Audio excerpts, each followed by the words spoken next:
Hello, I'm David Mead, editor at Creative Communications for the Parish. I'd like to read a Lenten devotion for you today from our booklet, The Road Back to God by Larry Neeb.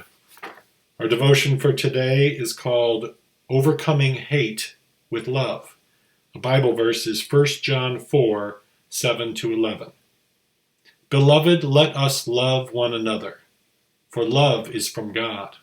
And whoever loves has been born of God and knows God. Anyone who does not love does not know God, because God is love. In this the love of God was made manifest among us, that God sent his only Son into the world, so that we might live through him. In this is love, not that we have loved God, but that he loved us, and sent his Son to be the propitiation for our sins. Beloved, if God so loved us, we also ought to love one another.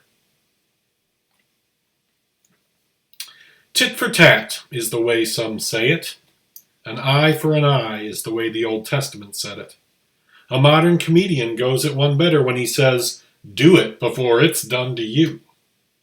That's how the law of retribution works, both between countries and between people. Somehow this approach always seems necessary with evil on such a rampage. The only way to stop it is with force. But think of it, an eye for an eye. That just means that there would be two fewer eyes. The tit-for-tat approach escalates violence. As violence begets violence and puts people at each other's throats, it leads to war.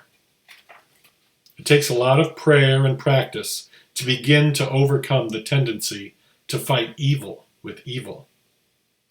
God does not want war with us. He shows us the better way.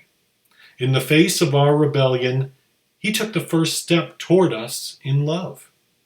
From crib to cross, Christ's life of living service set in motion a force that makes it possible for us to return love for evil. This grace is not easily found. It is difficult to love freely when the other person isn't lovable. But loving acceptance is the only way to bring peace in your heart or in the world. Think of someone you have hurt by your prejudice. Try to move beyond prejudice. Pray for that person by name.